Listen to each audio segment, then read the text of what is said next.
امیدوارم دوست داشته باشین فیلمو و نمیدونم حالا جزء حس و حالای انیمیشنیتون بود یا نه، ولی من این کارو چون خیلی دوست داشتم.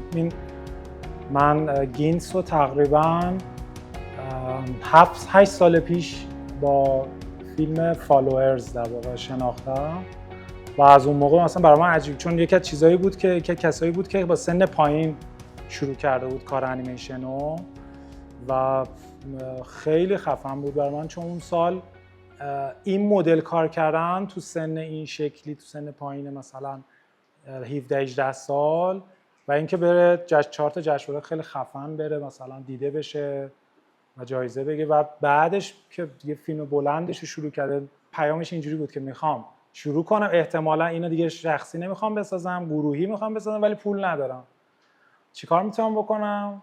توی این مایه بود یادش اینجا همچین درد دلی میکرد که بعد من دیدم شروع کرده خودش رو میسازه. خشایار الوندی هم که امروز با ما ملحق شده، از بچهای خفن انیمیشن که من حالا بچه‌ای که جدیدتر اومدن، من خشایار الوندی ام، کوفاندر و کارگردان و انیماتور استودیو کوراوی. ما 2 ساله که استودیو کوراوی رو در واقع ران کردیم، تقریبا حالا یه مقدار کمتر. من خودم کمتر از 5 ساله که انیمیشن رو شروع کردم. اول با انیمیشن فریم بای فریم شروع کردم، بعد دیدم خب طراحیم خوب نیست اصلا، رفتم سراغ استاپ موشن، دیدم زحمتش خیلی زیاده، بعد اومدم سمت تیریدی، دیدم راه دستره، سریعتر میتونیم بسازیم و الان 2 ساله که خیلی حرفه‌ای داریم کار میکنیم. قبل از اون همش یه سری تجربیه و اینا بود. یکم در مورد گینس میخوایم الان صحبت کنیم که چی شده، هم به همین دغدغه، این دغدغه کار ساختن، حالا به هر تکنیک با هر بهانه‌ای که شده. یکی اینه، یکی این که تجربیات خودمونه، یکی هم در مورد اویه. من اوی هم فکر کنم 3مین بار بود که دیدم. یه چیزی که خیلی حالا تجربه شخصی خودم واسه فیلم ساختن همیشه اینه که ما فکر میکنیم که باید یه کار خیلی عجیب غریبی انجام بدیم تا اینکه کار دیده بشه، تا اینکه کار بره جشنواره و اینا. توی اوی همه چیز خیلی ساده داره اتفاق میفته. حالا از دیدگاه من خیلی از پیچیده گویی ما بدوریم، خیلی همه چیز ساده داره، اتفاق خیلی عجیب غریبی توی کار نمیفته و همینه که قابل ساختش میکنه. یعنی ما همیشه فکر میکنیم که باید یه کاری خیلی پرفکت باشه تا همه چیزش حالا بره جلو دیده بشه جشنواره‌های مختلف. اوی قشنگ این ساختار ذهنی همه ما ماشاءالله هزار ماشاءالله همه کمالگرا این دوست داریم مثلا یه صحنه میسازیم انیمیت های خفن داشته باشیم، اصلا اینطوری نیست اوی. حالا من چون خودم کارای گینس رو رفتم دیدم، کارای کوتاهش رو که اگه دنبال کرده باشید دیده باشید، حالا بچه داشتیم صحبت میکردیم، یک روندی و کارگردان انگار تلاش کرده هی ساخته نشده تا اومده تو اوی و تونسته که حالا اون کاری که میخواسته اول بکنه رو به سرانجام برسه. ما همه این مشکل داریم که آقا فکر کنیم اولین کارمون باید بشه بهترین کارمون، بترکونه فلان، ولی اون ایده رو اصلا خیلی وقتا حتی خود من اون ایده که واسه کار اول دارم میگم چون نمیتونم خوب بسازم ایده‌مو خرجش نکنم، ایده‌مو نگه دارم، یه روزی که شدم مثلا یه آرتیست خفن اون موقع ایده‌مو بیام پرورشش بدم. در حالی که گینس رو اگه کارشو دنبال بکنین ایده انگار یه ایده ثابتیه، یعنی از همون 17-18 سالگی که کارو شروع کرده ایده خیلی چیز عجیب غریبی واسش اتفاق نیفتاده، ولی هر بار حالا تکنیک رو یاد گرفته، کارگردانی رو یاد گرفته، همونو هی پرورش داده. توی اوی خب این اتفاق خیلی تمیز افتاده. ما بیشتر با اینکه یک فیلمساز یا یک انیماتور مواجه باشیم، به نظر من با یک کارگردان خیلی که دید خیلی خوبی داره طرفیم. صحنه‌هایی که ما توی اوی الان با هم دیدیم میگم اتفاق عجیب غریبی واقعا هیچ کجای فیلم نمیفته، ولی اگه هر فریم رو استاپ کنیم، پاز کنیم، نگاه کنیم، واقعا از نظر بصری حس خوبی داره به ما میده. از نظر بصری یک تصویر خیلی جذابیه، با اینکه هیچ اضافه گویی نداره، همه چیز خیلی ساده است. بچه‌ای که کار کرده باشن احتمالاً بدونن انیمیتای عجیب غریبی نیست، شیدرهای عجیب غریبی نیست، همه چیز خیلی اوکی داره اتفاق میفته و اینه که من حداقل خودم با فیلم احساس راحتی میکنم. نمیدونم احتمالاً برای شما هم اینجوری باشه که انگار مثلا خودم رفتم یه ساعت پشت سیستم اینو درستش کردم. خیلی صمیمی فیلم. حالا نکته که داره که تو 14 سالگی اولین فیلمش ساخت. الان فیلم آخرش که دیگه جایزه بارون شد تو انسی، در واقع جایزه به منتقدین و تماشاگران و جایزه بهترین موسیقی فیلم، که فیلمم این اوی در واقع موزیکش رو خودش ساخته دیگه و این فیلم آخرش هم دوباره موزیک خودش ساخته، خودش هم جایزه‌اش رو گرفت.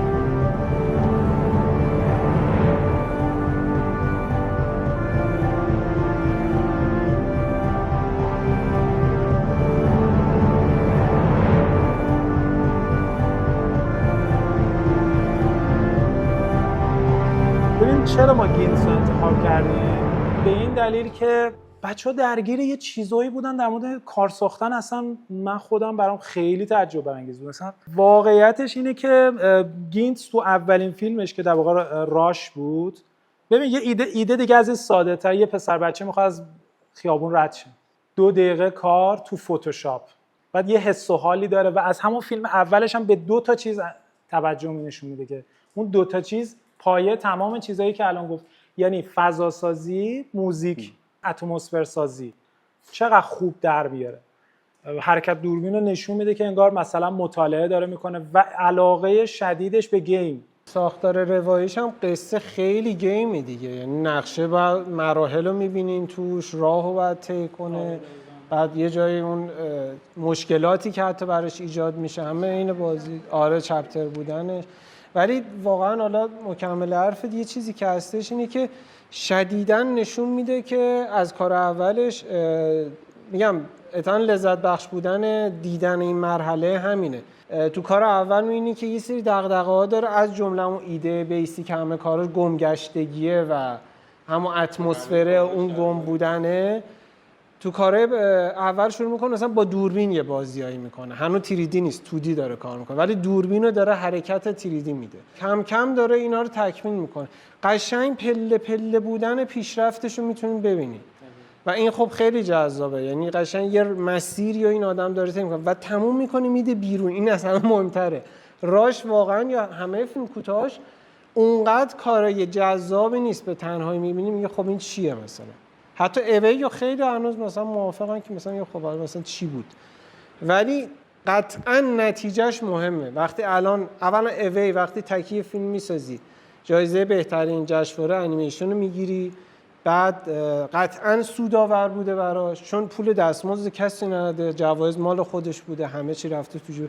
بعد دوباره کار بعدی الان هم که جوایز بسیار پرسودی داره دیگه. یعنی همه جوره میتونین بگین حتی اگه خوشتون نمیاد این یک نمونه موفقه که میتونه بگه خیلی خوب پس ما میتونیم ایدئالگرایی رو بذاریم کنار، همون تست کوچیکای دوره هنرستان، دوره دانشجویی اینا تموم شده، تیتراژ بیرون بده نزدیکترین فستیوال، هر چی مهم نیست، بذار تو ویموت، بذار تو یوتیوبت.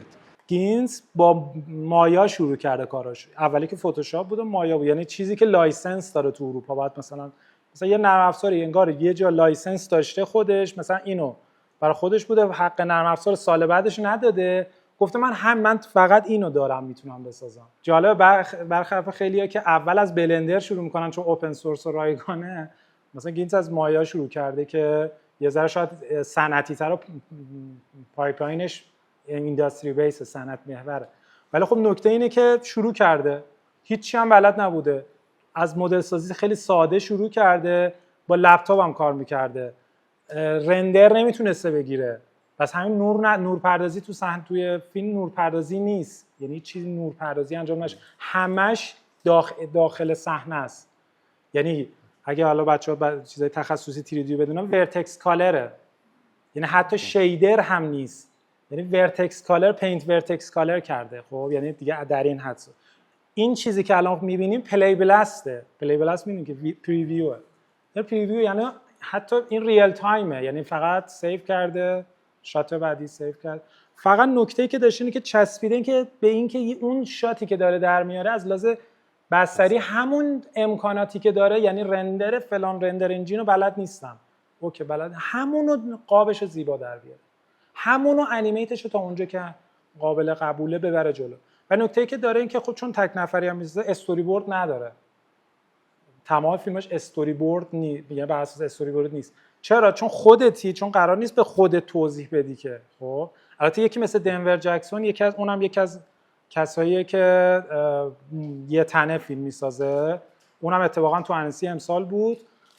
اون تقریبا حال هواش تقریبا حالت انیمه تریدیه. خب حالا اونم تو گروه معرفی میکنم بهتون. دنور جکسون خب اون یکم پیچیده است و یکم شوآفیه، آدم خیلی شوآفیه، خیلی هم عشق میازاکیه. خب تمام کاراش استوری بوردی در حد کیفیت میازاکی، خب اون حد نه ولی تا حد زیادی اونجوری کار کرده. نکته‌ای که داره تو کار گینس اینه که قرار نیست برای کسی شوآف کنه. قبل از این فیلم یه کارکوتا داشته میساخته به اسم اواسیس. اگه دقت کنید چپتر اول فیلم هم همین فوربیدن اواسیس بود دیگه، یعنی تا اونجا که با از چیز خارج میشه دیگه، از اون جنگل خارج میشه. این همین از این شروع کرد و رفت ادامهش رو در واقع ساخت، یعنی ادامه اوی ساخت. ببین نکته‌ای که داره اینه که گیر نمیکنه، میگه من امکاناتی ندارم، میخوام تازه یاد بگیرم و این مسیر پروسه یاد گرفتن کلا زمان بره. میخوام در کنارش این انگیزه و این چیزام انرژیم نیفته، میخوام یه کار کوتاه بسازم. خب شروع کن یه کار کوتاه، واقعا در حین ساخته، در حین آموزش بیا یه کار کوتاه شروع کن. خیلی انگیزه بالا میده و میتونه گروه جذب کنه. یعنی که بزرگترین دغدغه‌های من اینه که بابا بچه‌ای که میایم اینجا، خب بابا گروه‌های کوچولو بشین، هر کی هر تیکه‌ای که از یه چیزی بلده رو با هم دیگه شیر کنین، کار بسازین. ولی خب اصولا چون ما خیلی تیم ساختنمون سخته، شروع کردن است. بحث سر شروع کردن این کاره. بحث سر این نیستش که لزوما الان من میخوام یه انیماتور خیلی خفن بشم، که اگه میخوای انیماتور خفن بشه، خب ساختار انیماتور خفن شدن میگن که وارد شناخت حرکت، شناخت بیسیک مکانیک حرکت، همه این ماجراها که دیگه میشناسیم است. بعد نرم افزاره. خب حالا خیلی همه اول میگن مثلا 3D یاد بگیریم یا 2D. نه، به نظر اول فقط خود کور بیس مبانی بنیادین انیمیشن. الان فیلم آخرش فلو که تازه فیلم پرهزینه‌ای هم هست، رفته سمت بلندر، یعنی سمت یه نرم افزار اوپن سورس رایگان. گیر نکرده. هر چیو که اتفاقا فیلم آخرش تکنیکال تره. من اولین باری که میخواستم مثلا شروع بکنم انیمیشن رو، هیچ نرم افزاری رو بلد نبودم. اون موقع من دیزاینر بودم و فقط فتوشاپ بلد بودم، یعنی هیچ چیز دیگه اینه، حتی اصول انیمیت کردن هیچ چیزی رو من نمیدونستم. ولی چندین سال بود که یعنی از زمانی که مثلا خودم میشناختم دوست داشتم که یه کار انیمیشن بسازم. من همیشه سناریو مینوشتم، سناریو انقدر عجیب غریب بود، انقدر پیکساری بود که اینجوری که همون اول که میرفتم توش، همون اول میبوسیدم میذاشتم که آقا من واقعا نمیتونم این کار بکنم. یه بار شروع کردم واسه خودم یه ددلاینی گذاشتم. اون موقع یادمه که جشنواره نهال نزدیک بود. من یکی از جشنواره‌ای که خیلی حالا دوستش داشتم موقعی که دانشجو بودم، مثلا دیدم جشن نهال 3 ماه دیگه قراره برگزار بشه. یه کار خیلی کوچیک در حد 1 دقیقه، ولی خب با یک ایده‌ای شروع کردم. میگم اون موقع تنها نرم افزاری هم که بلد بودم فقط فتوشاپ بود، هیچ چیز دیگه‌ای رو نه افتر افکت بلد بودم نه پریم، هیچ چیز دیگه. تمام اون اولین انیمیشنمو توی خود فتوشاپ بستم، یعنی یه خورده شبیه آقای گینز، که اونجا اتفاق خوبی افتاد. یعنی اونجا یه سری لینک ها زدم، تونستم آدمای مختلف رو بهش. اون موقع چون من تنها کار می‌کردم و هیچ کسی رو نمی‌شناختم، من یه مهندسی بودم که دوست داشت مثلا انیمیشن کار کنه. خب مشخصا هیچ لینکی هم نداشتم، هیچ گروهی هم نبود. واقعا تکنیک امروز خیلی کوچیکه، یعنی در مقابل کاری که شما میتونید انجام بدید با ایده‌ای که دارید، تکنیک امروز خیلی بی اهمیته، مگر اینکه بخواید یک آدم تکنیکال بشید، مثلا انیماتور بشید. خب آره اونجا باید شما تکنیک رو خیلی بهش مسلط باشید. همین گینکس فکر کنم نمونه خیلی خوبشی که چجوری از انیمیت کردن فرار میکنه. یعنی یه موتور میاره دیگه، لازم نیست انیمیت های سخته مثلا پریدن و دویدن و همه اینا رو نشون بده، با موتور کارو در میاره. یا خیلی جاها انیمیتر روی دوربین سواره، خیلی تمرکزشون که آقا من یه حرکت دوربین خوبی داشته باشم، اگه دقت کنید کاراکتر ثابته یا مثلا یه حرکت خیلی کوچیکی داره، اوکی بلد نیستید.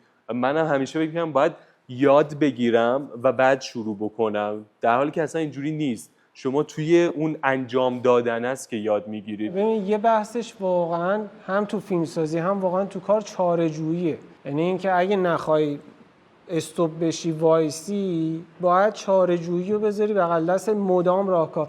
گینز واقعا به قول خشایار نمونه عالیه برای موضوع. کادر رو میبنده، پلان خوبی میبنده، حرکت دوربینش رو بیشتر میکنه، ولی انیمیت میدونه انیمیتش ضعف داره، نمیاد باز کار رو استوب کنه بره انیماتور بیاره بره، نه باید این کار بره جلو. الانم همینم، یه نفر آدمم یه لپتاپ دارم هیچ کم ندارم. و راهکار این موضوع هم که برسه آدم به اینجا، من باز تجربه شخصی رو میگم برای این ماجرا، اینه که سعی کنین یه مودبورد ذهنی بسازین. یعنی چی؟ یعنی متریال ورودی فکریتون متریالی باشه که یه چیزی رو پرورش بده براتون. میرین فیلمسازایی پیدا میکنین که باب سلیقتونه، سلیقتون رو پیدا کنین، بگین آقا من فلان فیلمساز حال میکنم، اصلا با فلان اتمسفر حال میکنم، یه چیزی دیگه واقعا تو هرش من با فلان سبک موسیقی حال میکنم، سبک رو گوش میدی، موسیقی چشاتو میبندی، یه تصویرسازی ذهنی میشه، پلان میبندی، شات میبندی، همون رو اتود بزن. میخوای دوربین دست گوشیت بگیری، با همون تمرین کن. این بازیه باعث میشه که یه مودبوردی بسازی تو ذهنت از علاقمندی‌هات. اون علاقمندی‌ها مثل گینز که بازی‌هایی که دوست داره است، قطعاً فضای موسیقیایی که حالا امبینت و اینا که حسن ژانری که کار میکنه است، اون آهنگسازا رو داره گوش میده و قطعاً یه سبک بصری هم دنبال داره میکنه که کلاً تو این فضاییه که میفهمی، تم رنگیه، هر چیزی ها واقعاً اصلا مختص خیلی هنره مثلا سینما اینا هم نمیشه یا انیمیشن، واقعا میگم در حد مدل لباس پوشیدنه، چون تهش دور زیر میخوای شخصیت پردازی کنی تو فیلمه، با چه استایلی حال میکنی، مثلا قهرمانت شه یا بدمنت شه یا هر چیزی. اینا همش محتواییه که دقیقاً فیلمسازی و انیمیشن و این هنرهای این شکلی میتونی فیلم بسازی. بعد این محتوا رو داشته باشی. ببین حالا کارکرد عملی این ماجرا، مثلا الان بچه‌ای وجود دارن که میخوان کار به سالای بچهای حرفه‌ای میگیم دیگه شروع کردن دیگه، حالا بعضیا توی استپی شاید گیر کردن، شاید از یه جایی دیگه فیلم دوم و سومشون رو نساختن، ولی من خیلی نظرم برای کسایی که بچه‌ای که تازه میخوان شروع کنن. ببین مثلا میگم حالا یکی از مصاحبه‌هایی که آخرین چیزی که من از آرت فکر کنم با گین صحبت می‌کردم این بودش که میگفتش که من تایمای چیزامو شروع میکنم به عکاسی کردن، این تایمای قبل از شروع ساخته فیلم، خب شروع میکنم عکاسی میکنم، همون مودبوردی که سلمان میگه، شروع میکنم عکاسی. این حتی طراحی خوبی هم نداره واقعا، خب دیگه از فیلم اولش معلومه طراحیش چقدره دیگه، ولی میشناسه رنگو، میشناسه اتمسفر رو، میشناسه حرکت دوربین، یا میشناسه یا مطالعه کرده یا رفته مثلا کارای یه نفر رو حتی کپی کرده، مثلا اینجوری به نظرم اینجوری هم هست. ولی نکته اینه که اون عکس ها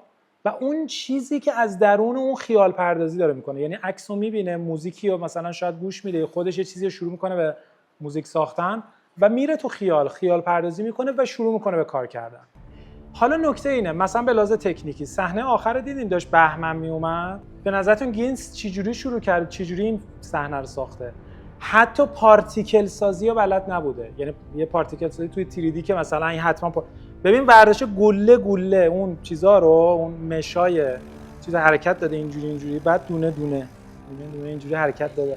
به نظر من تو دوره‌ای که دیگه همه چی دستتون هست، من فکر میکنم با حرفایی که سلمان خشایاری زد، به نظر من ایراد اینجاست که اصلا آیا تو انیمیشن میخواین کاری بکنین یا نه. تجربه من که حالا یه مقدار از بچه‌ها شاید حالا یکم بیشتره، یه چیزی که به من ثابت شده اینه که کسانی که توی تکنیک مخصوصا گیر میکنن معمولا کار نمیسازن، شاید تکنسین‌های خوبی بشن کمک کنن. میخواین داستان تعریف کنین، یه ایده ساخته فیلم دارین، شروع میکنین. حالا در کنارش مثلا دغدغه انیمیت دارین، مثلا میخواین دید انیمیتیک کار کنین، نه از دید مثلا یه رندرمن، یه تکنیکال دایرکتور. از همون نقطه شروع کنین، در حین تولید کردن و عرضه کردن و قضاوت کردن بزنین اصلا ناجوانمردانه قضاوتتون کنه و عرضه کردن، یعنی بفرستین جشنواره، اصلا اشکال نداره، اصلا اینو واقعا به عنوان یه چیزی مثلا بده دیگه بذار دفنش کنن. الان بزرگترین معضل انیمیشن ایرانی که ما فیلم ایرانی کم می‌بینیم، انیمیشن ایرانی کم می‌بینیم. بچه‌ها فیلماشونو شیر نمی‌کنن، اصلا ما دفنش کنیم با مومیایی با فراعنه. بابا پخش کنین فیلماتونو ببینن بچه‌ها. بذارین پخش کنین، حتی پوستر بسازین، صفحه بسازین، ببین واقعا پروموت کردن الان دیگه واقعا کار پیچیده‌ای نیست. ما الان این چیزی که نشون از کار گینسو نشون دادیم کار سه بعدی بود. من نمونه‌های آدم‌های تک نفره کار دو بعدی هم زیاد میشناسم. مثلا نمونه دیگه خیلی واضح و بزرگش استاد بیل پلیمتونه. واقعا باید بگیم استاد، چون تقریبا دیگه 40 سال این آدم داره کار می‌سازه تو فضای مستقل و 8مین فیلم سینماییشو اینجوری ساخته. یا مثلا توی خانم‌ها یکی از انیماتورهای بسیار خوبی که من خیلی دنبالش میام جولیا پاتس، 3-4 تا کار فوق‌العاده درخشان ساخته و اصلا یه چیز من اونم خیلی دوستم، اونم یه تنه و یه گرافیک خاصی داره. یا فلورا آنا بودا که فیلمش پارسال مثلا جایزه هم کن برد هم انسی برد 27. اگه فیلمشو چیز کنی ببینی خیلی فیلم درخشان. اینا از اون آدمایی هستن که اصلا اونم دقیقاً همین روحیه‌های گینسو دارن و دو بعدی. یعنی میخوام بگم ما در مورد مثالای سه بعدی داریم صحبت می‌کنیم، اینجوری نیست که حالا بگن نه ما می‌خوایم دو بعدی، نه دو بعدی هم بچه‌هایی هستن که اینجوری دارن کار می‌کنن. تو بچه‌های ایرانی خودمون که حالا امیدوارم بتونیم یه روز دعوتش کنیم، شیوا صادق اسدی. شیوا واسه همش کارش اینجوری یه تنه شروع می‌کنه به ساختن، یه تکنیک شخصی کاملا ویژن برای خودش داره و به نظرم اونم همین نگاه داره و حالا تو شاید سلیقه‌اش یه سلیقه فیلمسازیش خاص باشه ولی راه جشنواره پیدا کردن رو فهمیده و همون مسیر رو داره خیلی سیف و دقیق میره. ببین واقعا شاید ساده ترین حالت چیزی که به نظرتون برسه اینه که بگین که آقا هر کی نشون بدن میگن این خیلی احمقانه است، خیلی مثلا زشته. الان یک جشنواره‌ای توی آلمان به اسم پیکتوپلاسما، من خواهش میکنم اینو برین جشنواره رو ببینید. اصلا وارد یک باغ وحش عجیب غریبی از فضاهای بسیار پیچیده و اصلا عجیب غریبی میشین که انیمیشن رو براتون تعریفش رو متفاوت میکنه. و جالبه تو انسی امسال فیلم اوپنر جشنواره پیکتوپلاسما پارسال جایزه بهترین تیزر سالو برد. پیکتوپلاسما نشون داد که حتی زشتی، یعنی اون زیبایی شناسی تو زشتی یک سبکه. خب یعنی چیزهایی که حتی شما پلیگون‌های رندر نشده، یعنی خیلی همه چی راف و مثلا شیدرهای مثلا تخت و فلت، حتی همون رو رندر کنید، همه چی کج و موج بشه، صورت‌ها کشیده بشه، تودی تو مثلا همش خط خطیه مثلا عجق و عجق باشه، فقط ایده رو برسون، ایده و حس رو برسون. و همین واقعا میگم حتی تجربه دیدن اون جشنواره هم به نظر من حتی میتونه بهتون کمک کنه.